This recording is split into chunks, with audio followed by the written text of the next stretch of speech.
Tá certo, então. Boa noite a todos. Meu nome é Raquel. Fique à Meu nome vontade, é Raquel Raquel. Pereira. Obrigada, doutor. Eu sou médica residente em Oncologia Clínica no CEPOM. Eu queria agradecer a oportunidade de dar essa aula, que é tão importante, sobre o tratamento adjuvante dos tumores de mama do subtipo luminal. Gostaria de agradecer aos preceptores do CEPOM, especialmente o Dr. Antônio e o Dr. Cristiane, que me orientaram na aula. E o objetivo é relembrar o que a gente tem de evidência que suporta o tratamento adjuvante do câncer de mama que expressa receptores hormonais e, de forma, uniformizar o tratamento das nossas pacientes usuárias do Sistema Único de Saúde aqui em Florianópolis, da região. Felizmente, eu fui precedida, né, pela aula do Dr. Tadeu, que já esclareceu bastante para o grupo em relação aos conceitos de terapia adjuvante e neoadjuvante, e também sobre o objetivo do tratamento adjuvante, que é realmente aumentar as chances de cura e a redução do risco de recorrência da doença. Isso facilitou bastante a minha tarefa hoje. Então, como introdução, o câncer de mama é uma doença bastante heterogênea, composta por diferentes subtipos biológicos com expressão fenotípica e comportamentos diversos. Os tumores luminais são aqueles que são semelhantes ao epitélio luminal da mama e, portanto, eles expressam receptores hormonais, estrógeno e progesterona, além das queratinas 8 e 18. Cerca de 75% dos tumores de mama são positivos para receptores de estrógeno e progesterona. Então, nessa figura, a gente vê que os diferentes subtipos intrínsecos de câncer de mama vão definir boa parte das nossas indicações de terapia sistêmica, né? Os subtipos intrínsecos do câncer de mama vão depender tanto da origem do tumor como as características genômicas desse tumor, e cada subtipo vai ter um comportamento biológico diferente. E através do fenótipo de cada tumor, a gente vai tentar inferir qual o subtipo molecular dele. É importante lembrar que o que a gente faz através da imunistoquímica é inferir qual o subtipo molecular. Mas esses tumores são muito heterogêneos, né? E principalmente porque eles têm características genéticas muito diferentes. Então, nessa figura, ela mostra algumas características de cada subtipo molecular. Então, o subtipo luminal A, mais à direita, são aqueles tumores de menor taxa proliferativa, então que possuem um Ki67 baixo, uma alta expressão de receptores hormonais, e, logicamente, frequentemente, eles se apresentam com uma morfologia tubular cribriforme, lobular clássico, e eles têm um melhor prognóstico. Já os tumores luminais B são aqueles com uma expressão de receptor hormonal também presente, porém com uma taxa proliferativa mais alta, que se traduz através de um Ki67 mais alto. Eles possuem maior grau histológico e também podem apresentar negatividade para o receptor de progesterona e a positividade apenas para o receptor de estrógeno. Nesse subtipo, a gente encontra como histologia, né, mais frequente, o lobular pleomórfico, o micropapilar, que são tumores de um prognóstico já intermediário, não tão bom quanto o luminal A. E o luminal B HER, ele tem a mesma característica do luminal B, mas ele apresenta positividade para o HER. Então, na aula de hoje, a gente vai falar mais do tratamento adjuvante dos subtipos luminais A e B.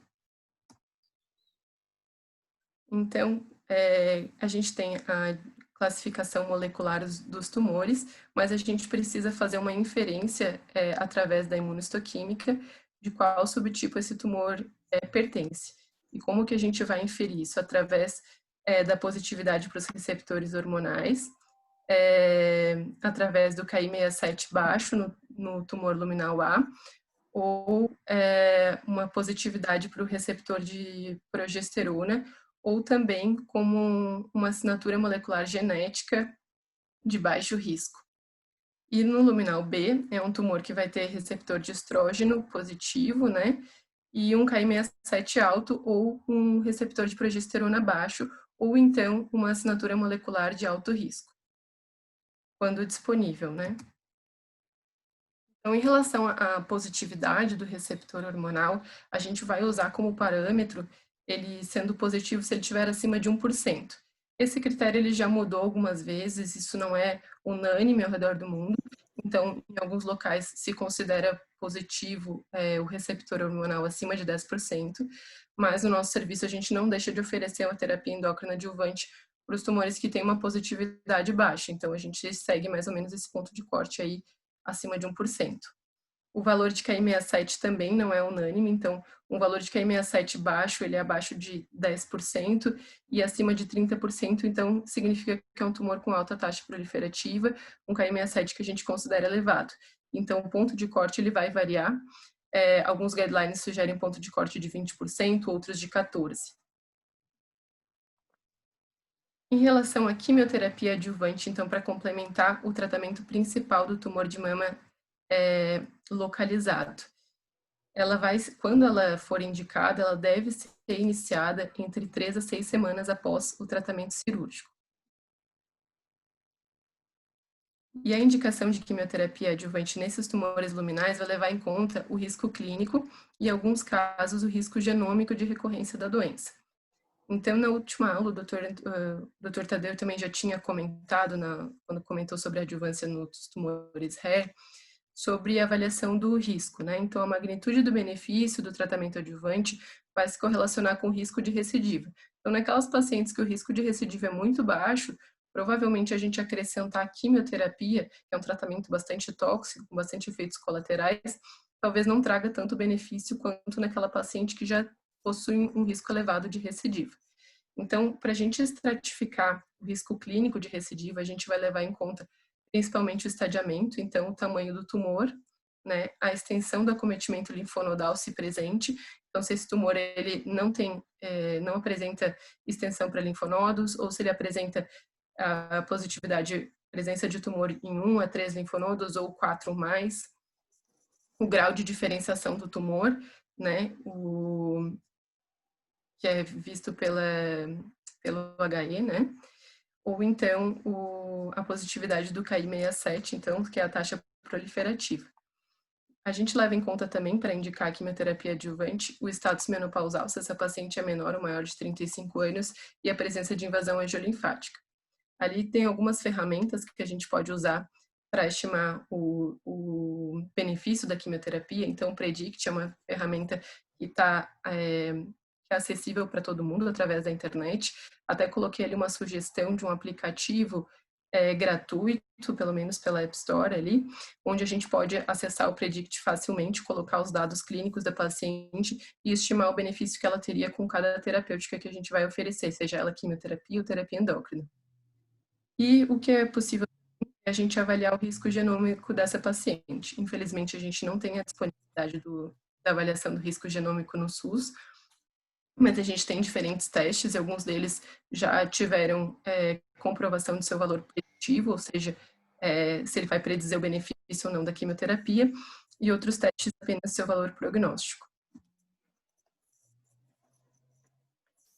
Essa é uma proposta, então, categorização assim, do risco de recidiva clínica. Então, essa pelo Sangalen.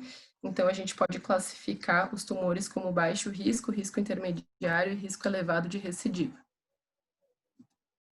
Então, naqueles tumores, naquelas pacientes que apresentam um risco clínico muito elevado de recidiva, a gente vai indicar quimioterapia adjuvante, sem muita dúvida. E nas pacientes que possuem um risco clínico baixo, a gente não vai indicar.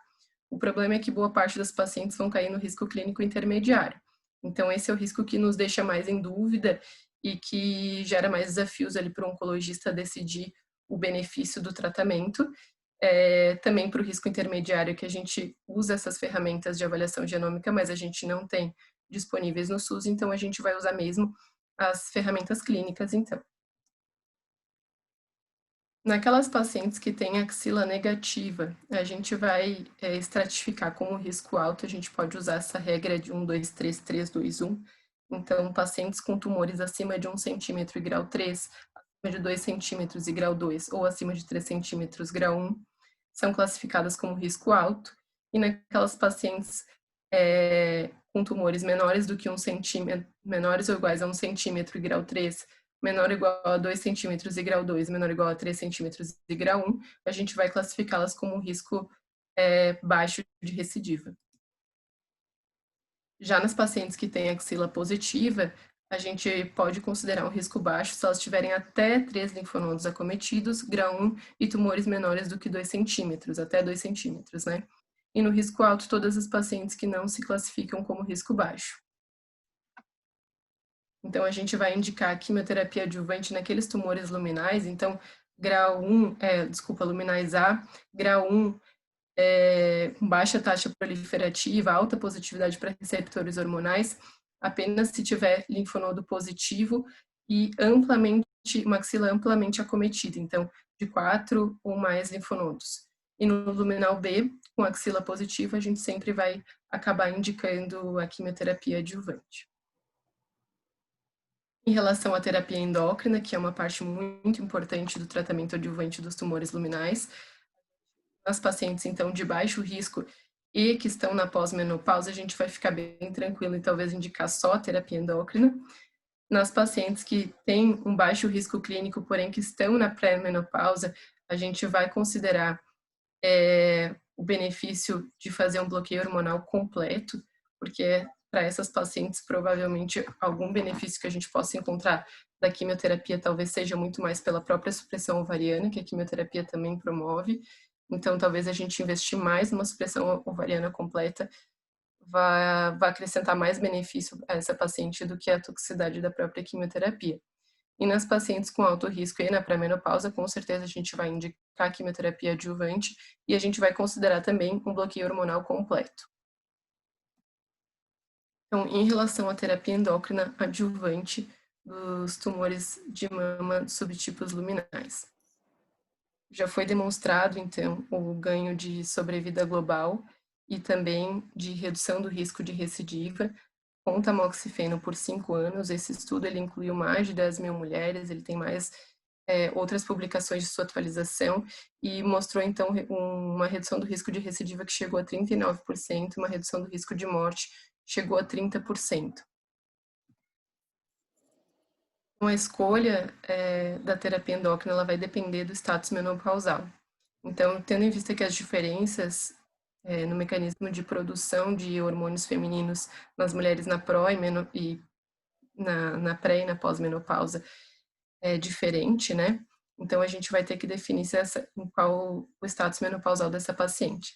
Então, enquanto na pré-menopausa a produção de hormônios femininos se dá principalmente pelo eixo hipotálamo, hipófise e gônada, na pós-menopausa a produção dos hormônios femininos vai ocorrer principalmente pela conversão dos androgênios produzidos na adrenal em estrógenos pela aromatase já no tecido periférico. Então, é tão importante a gente definir se essa paciente está ou não na menopausa. Então, a menorreia isolada, ela não é um marcador seguro para a gente definir a menopausa nas mulheres que foram submetidas à quimioterapia. Então, a gente vai considerar mulheres acima de 60 anos que fizeram forectomia como estando na pós-menopausa, né?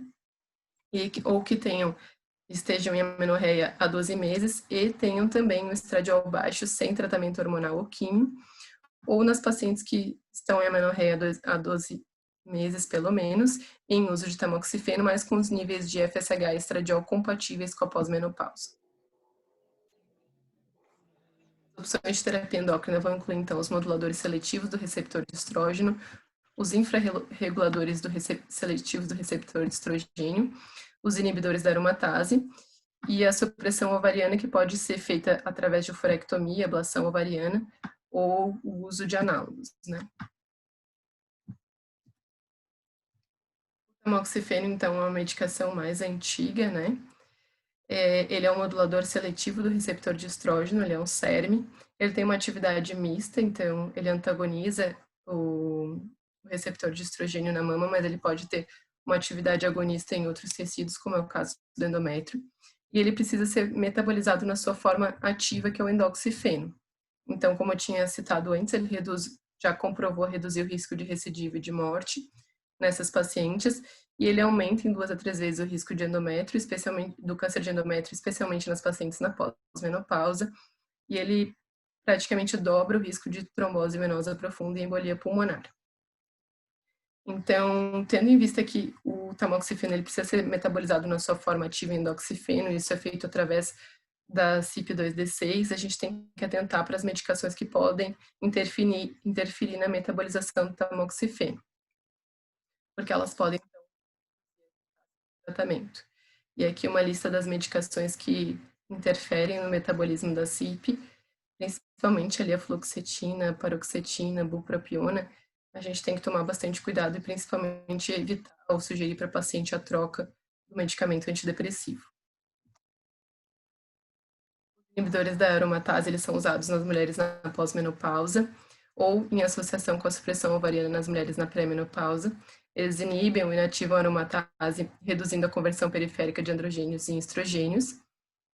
Eles são drogas diferentes, mas têm uma eficácia e um perfil de tolerabilidade comparáveis. E pode variar, né? Uma paciente pode ter mais efeito colateral com um do que com outro medicamento. É bem comum, a gente já conhece a síndrome musculoesquelética associada aos inibidores da aromatase. Isso pode, às vezes, interferir na aderência da paciente ao tratamento. E eles aumentam o risco de osteoporose, fraturas e doença cardiovascular. Tem também o risco de reativação ovariana, principalmente naquelas mulheres na perimenopausa. Então, em relação à eficácia desses medicamentos, eles já mostraram, em comparação com o tamoxifeno, no gráfico da esquerda, a gente vê a superioridade do inibidor de aromatase na redução do risco de recorrência, e no gráfico da direita, a gente vê também a superioridade do inibidor da aromatase, em comparação com o tamoxifeno, na redução da mortalidade por câncer de mama. Esse estudo ele incluiu cerca de 9.000 mulheres. E agora, na hora de a gente escolher qual o melhor inibidor da aromatase, esse estudo mostrou que não existe diferença na sobrevida livre de doença quando a paciente é tratada com anastrozol, exemestano ou letrozol. Então, o que a gente vai levar em conta realmente é o acesso e a incidência de efeitos colaterais com cada medicação.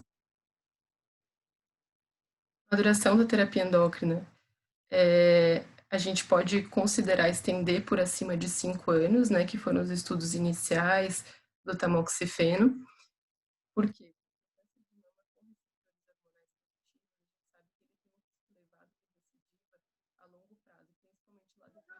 Oi, Raquel. Oi? Ficou mudo, voltou agora. Voltou? Tá. Então, os cânceres de mama receptores hormonais positivos, eles têm um risco elevado de recidiva a longo prazo. Então, muitas mulheres vão recidivar depois dos 5 anos de terapia endócrina adjuvante.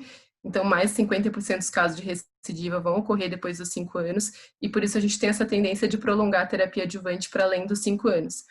Então, nesse gráfico abaixo, a gente vê que aquelas pacientes que tinham maior risco inicial de recidiva, ou que têm um tumor maior ou com grande acometimento linfonodal, elas também têm um maior risco de recidiva a longo prazo. Então, a gente vê que ali, quando é suspensa a terapia endócrina, com 5 anos, essas pacientes seguem com risco bastante elevado de recidiva. Então, nas mulheres na pré-menopausa, menos de 1/3 delas vão estar na pré-menopausa, né? Menos de 1/3 das mulheres recém-diagnosticadas com câncer de mama vão estar no menacme.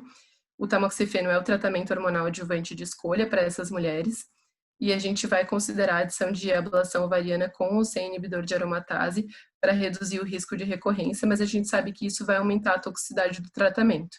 Então, o benefício desse bloqueio hormonal completo, então dessa terapia endócrina mais intensiva, é maior naquelas pacientes que têm mais alto risco. Então, a gente vai considerar também a terapia estendida para essas pacientes que toleraram bem o tamoxifeno por 5 anos, que tem um tumor T3 ou mais, ou que tem axila positiva, a gente vai considerar fazer 10 anos de tamoxifeno, ou também considerar fazer bloqueio hormonal completo.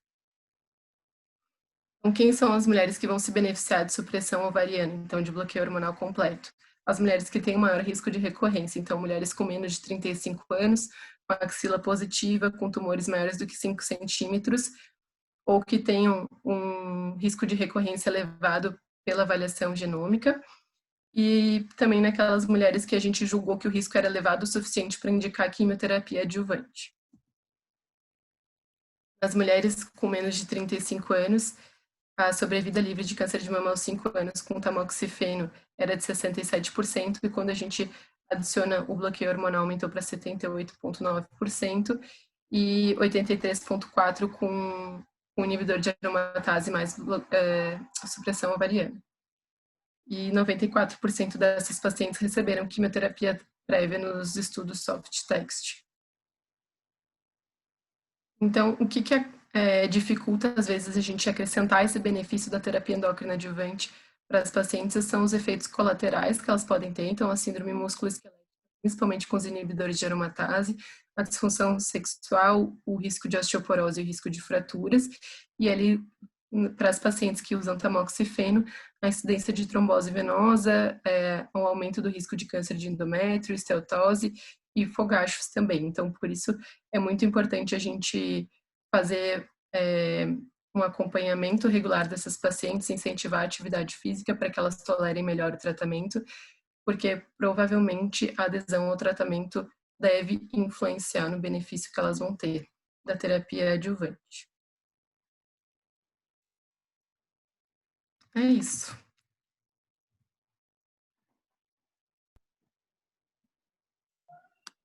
Tá ótimo, muito obrigado, Raquel. É um assunto pela frequência que tem, né?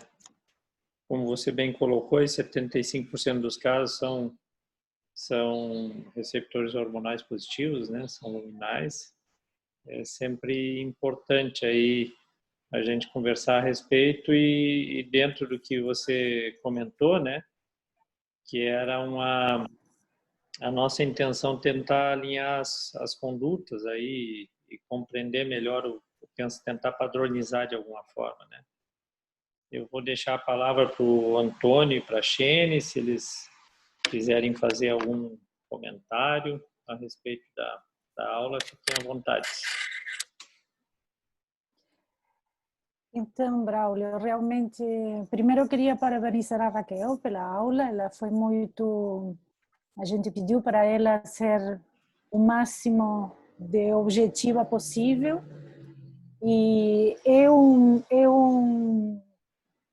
tema que no âmbito do sistema público mais ainda, mas muitas vezes também no privado, que a gente não tem esses testes genômicos, a gente tem que optar pelo risco clínico mesmo.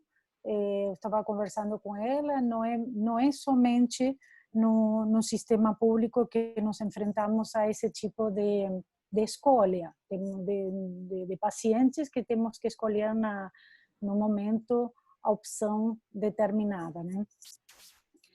Então,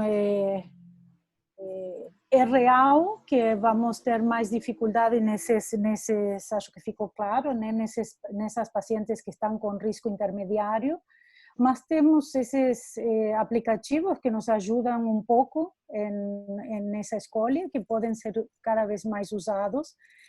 Também imagino, não sei a opinião do resto dos colegas que estão participando da reunião, mas estas aulas e esta iniciativa, Braulio, é muito boa, porque em algum momento devemos exigir cada vez mais a necessidade que vamos ter desses testes genômicos, de estar ao alcance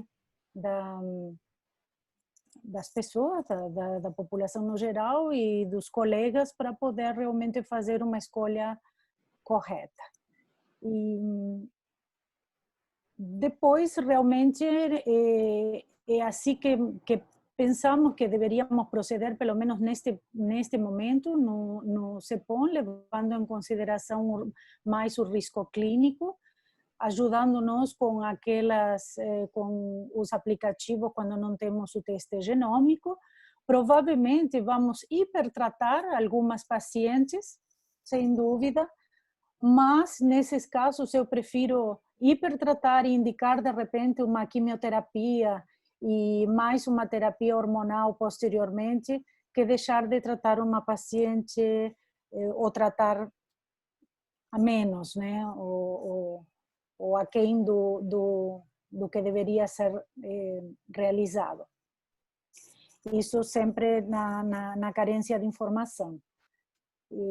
Depois, com respeito aos efeitos colaterais da hormonioterapia e do bloqueio ovariano completo, realmente é muito importante. Raquel colocou isso bem. As pacientes são pacientes que a gente controla e faz um seguimento, um longo seguimento por muitos anos, e realmente temos que trabalhar com esses efeitos colaterais durante muito tempo. Então, é bem lembrado o uso de inibidores de aromatase, que muitas vezes temos que acrescentar um inibidor de osteoclasto, de fazer vitamina D, uso de cálcio, insistir na atividade física e insistir para estas pacientes o importante é que elas não evitem a obesidade, tudo para melhorar a qualidade realmente de vida delas, porque se altera muito numa paciente que era pré-menopáusica, colocá-la em forma imediata quase, quando realizamos uma oforectomia, seja ela cirúrgica ou seja ela uma supressão ovariana por radioterapia ou por até em forma bioquímica, elas realmente, a queixa de efeitos colaterais é bastante importante. Enfim, acho que mais ou menos queria ver justamente a avaliação de vocês, se concordam em que isto seria o melhor a ser realizado neste preciso momento, no âmbito público. Não sei o que tu acha, Braulio.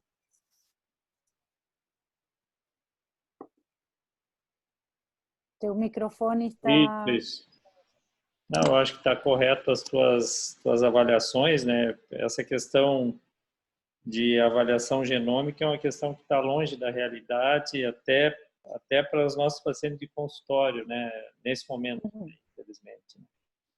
A gente são poucas as pacientes que acabam fazendo, né, a testagem, né? Pelo que a gente vê na prática clínica, né? Isso aí eu não sei quanto tempo, em algum momento vai ser realidade, talvez no SUS, mas não sei quanto tempo isso vai demorar para ocorrer, né? E com certeza há casos, e principalmente no SUS, que a análise clínica de risco vai ser a mais importante para a definição, né? Essa questão do inibidor de aromatase, a gente vê com frequência os pacientes queixando, né, a questão de sintomatologia, né? E é uma coisa bastante, muitas vezes a gente vê de forma bastante importante, assim, né? Ocorre uma perda, como vocês colocaram, de benefício quando se usa o tamoxifeno, mas muitas vezes eu acho que para alguns casos em função da redução da qualidade de vida, né? E eu acho que é importante talvez pesar essas questões e vocês, eu vejo vocês sempre avaliarem, né? O real benefício dessas pacientes no uso do inibidor de aromatase em função da queda da qualidade de vida, né? Muitas vezes a gente vê isso ocorrer e vê vocês se preocupando com isso também, né? É uma coisa bastante importante na prática clínica, né? Eu gostaria de saber se mais alguém tem algum comentário. Doutor Antônio, gostaria de comentar alguma coisa? Ali em relação à imunohistoquímica, é que a sugestão é que a gente realmente avalie a positividade dos receptores hormonais através da imunohistoquímica da biópsia, né, pela conservação do material, mas o grau do tumor, caso haja discordância, a gente deve sim levar em conta o grau do tumor que a gente viu na peça cirúrgica. É uma amostragem maior, né, e a gente sempre deve estimar como um risco pior. Então, se essa paciente na peça cirúrgica tem um tumor de um grau mais elevado, a gente não vai deixar de oferecer para ela tratamento para eventual tumor mais agressivo do que aquele que tinha vindo na biópsia. Em relação ao KI67, realmente é um é um marcador que prediz, né, a agressividade do tumor e tem essa variabilidade, alguns centros, alguns locais fazem, outros não. Ali no CEPOM a gente não tem de rotina nas imunistoquímicas, só quando a gente pede, mas a gente vê que alguns que vêm de fora tem, né? E às vezes ele ajuda principalmente para essas pacientes de risco intermediárias, a gente acaba pedindo análise do KM67 na biópsia para nos ajudar a definir se essa paciente vai mesmo receber quimioterapia. Isso às vezes também nos ajuda no tipo de quimioterapia que ela vai receber. Sim, outra coisa também que Raquel falou e que levamos em consideração é o corte do receptor de progesterona, se ele é maior de 20%, menor de 20%, para colocar a paciente em baixo ou alto risco, né? E depois eu queria também, falamos muito da toxicidade do inibidor de aromatase, mas não esquecer que o tamoxifeno, toda a parte trombogênica dele, realmente também não podemos esquecer disso, que talvez em algumas pacientes com fator de risco elevado para trombose ou problema cardiovascular, se não se pode trocar para o inibidor de aromatase, se pode associar uma profilaxia antitrombótica, né? No caso, em casos assim importantes, a gente pode até pensar em usar um tipo xarelto, via oral, em caso de precisar usar o tamoxifeno por longo período de tempo. Não sei o que tu achas, Antônio.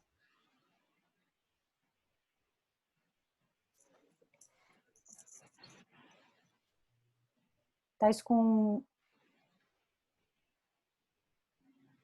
o som desativado, Antônio. Eu acho que somente o último caso, né? Você fazer uma profilaxia, uma medicação que tem que ser usado a longo prazo, você fazer uma profilaxia, eu veria isso como uma última alternativa, né? Veria uma alternativa você fazer uma manipulação hormonal ao invés de tentar enfrentar esse risco de trombose numa paciente que já tem uma predisposição ou um evento pregresso. Interessante também essas coisas que a Raquel comentou agora por último, com relação à subjetividade dos fatores que são importantes na decisão clínica, né? A questão do grau, a gente vê com frequência patologistas classificados de forma diferente, né? O KM67 também a gente vê isso com frequência, né? E eu vi alguns estudos, quer dizer, é coisa já antiga, né, que se sabe, né, mas eu vi semana passada eu estava lendo alguma coisa com relação tem saído alguma coisa com relação a QT neoadjuvante em paciente receptor de progesterona negativo, que tem a taxa de resposta patológica completa em torno aí de 30 e poucos por cento, 35%, se não me engano, naquele estudo, que não é um estudo tão grande, que hoje a gente tem taxas tipo no triplo negativo até maiores que isso, mas até bem pouco a gente tinha isso aí no triplo negativo, né? As drogas atuais, agora com esses novos estudos aí com inibidores de PDL1, parece que isso aí está aumentando, né? Como chegando próximo das taxas de resposta patológica completa com o HER, né? Essa questão eu achei interessante porque, assim, me parece que é uma coisa bem menos subjetiva, né? Embora tenha a sua subjetividade, né? Mas a minha impressão é que, tipo, o receptor de estrogênio de progesterona ser negativo é uma coisa que dificilmente ele vai positivar numa análise de um segundo patologista, né? Mas é uma coisa, claro, são poucos casos que vão se enquadrar nessa situação, né? Não sei se vocês têm visto, se vocês concordam com essa questão da importância do receptor de progesterona, Shane.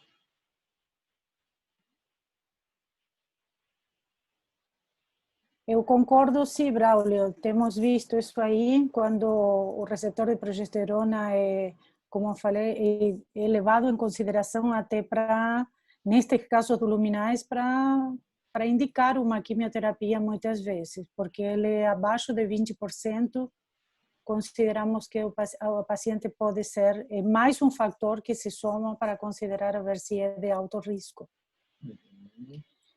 E futuramente, né, agora não foi motivo desta aula, mas estão vindo já para acrescentar nos tumores luminais, na adjuvância, os inibidores de ciclina, né, e que foram ultimamente apresentados os estudos Monarch e Palas na ESMO. Então a gente está aguardando, são resultados imaturos ainda, mas estamos caminhando para isso, para aumentar ainda que esses inibidores de ciclina, se esses estudos terminam sendo positivos realmente, eles vão aumentar ainda o bloqueio hormonal, né? Vão aumentar o efeito da terapia endócrina. Como vemos também já na doença metastática, já estão chegando na adjuvância para esse tipo de tumores, principalmente um luminal B, um luminal A e luminal B, de alto risco. Mas para o SUS, acho que isso justamente, as coisas estão um pouco longe, né? Esse tipo de medicamentos hoje somente a gente consegue para a doença metastática via judicial, não temos isso no CEPOM, então estamos com esse tipo de dificuldade para tudo. Agora, o que tem se conseguido ultimamente, agora estamos recém conseguindo o pertuzumab para paciente ser positivo. Aí sim, já está disponível a partir de agora, isso é muito recente, foi esta semana que conseguimos fazer para a doença, primeira linha de doença metastática, ER positivo, vamos conseguir fazer o duplo bloqueio com pertuzumab e trastuzumab. Mas para a doença metastática agora. Para a doença metastática, é o único que estamos, o pertuzumab é a única indicação que temos no âmbito do SUS. Sim, o Antônio estava comentando, o Antônio e a Raquel estavam comentando a dificuldade que está tendo de até ter acesso ao trastuzumab agora, né? Sim, está sendo assim, normalizado um pouco agora, no final do mês, mas tivemos ali uns 3 meses com dificuldade para acesso para o trastuzumab. Bem difícil. Muito legal. Queria só não é bem exatamente ao tema, mas está relacionado ao tema, que nós temos no CEPOM um protocolo de neoadjuvância em tumores luminais de alto risco, aproveitando esses critérios de risco, né? São tumores pouco diferenciados, ou G3, e localmente avançado, T3 ou N2. Essas pacientes vão ser submetidas a tratamento neoadjuvante com quimioterapia e possivelmente um imunoterápico associado. Então, quem identificar um luminal de alto risco, por favor, encaminhar para a gente lá no CEPOM. Como é que a gente faz esse encaminhamento? Oi? Como é que a gente pode fazer esse encaminhamento? Olha, pode ser diretamente para mim ou para a Shane também, que está envolvida. Mandem diretamente para mim. Muito fácil ter meu contato, que a gente vai selecionar esse paciente. A gente pode acrescentar no grupo o telefone até do centro de pesquisa, podem encaminhar direto para o centro de pesquisa, que as coordenadoras já agendam a consulta tanto para Antônio como para mim. Bem lembrado, Antônio, são pacientes realmente que se beneficiam, vão usar um imunoterápico e vão usar também o bloqueio, a terapia endócrina depois na adjuvância. Continuam depois, durante a adjuvância, com tem um braço que continua o imunoterápico, mais a hormonioterapia ou somente a hormonioterapia, né? Começam na neoadjuvância, fazem a cirurgia, tudo pelo protocolo de pesquisa.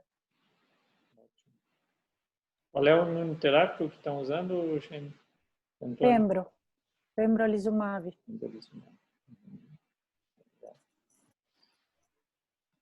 Tá legal, pessoal. Não sei se alguém gostaria de fazer algum comentário. Alguém que está na sala aí. Nós temos aí o Tadeu, está por aí, que é da Onco, né? Ou alguém mais gostaria de comentar alguma coisa? No caso ninguém queira comentar nada, daí eu vou interromper a aula. Gostaria de agradecer aí o envolvimento da Shane, do Antônio, da Raquel. Muito legal a tua aula, Raquel, bem interessante, assim, porque é uma linguagem bem fácil, né, para os nossos residentes aí da ginecologia, né, de terem acesso a esse conhecimento. E a gente comentou, a Shane deve ter comentado contigo, Antônio, que a gente pretende que você escreva, né, essa tua aula para que a gente possa tentar mais assim difundir assim os conceitos, né, e que os residentes possam ter acesso de forma facilitada a esses conceitos, e compreensão e conhecimento mais facilitado. Mas agradeço a todos. Muito obrigado, muito obrigado. Obrigado. Obrigada, boa noite.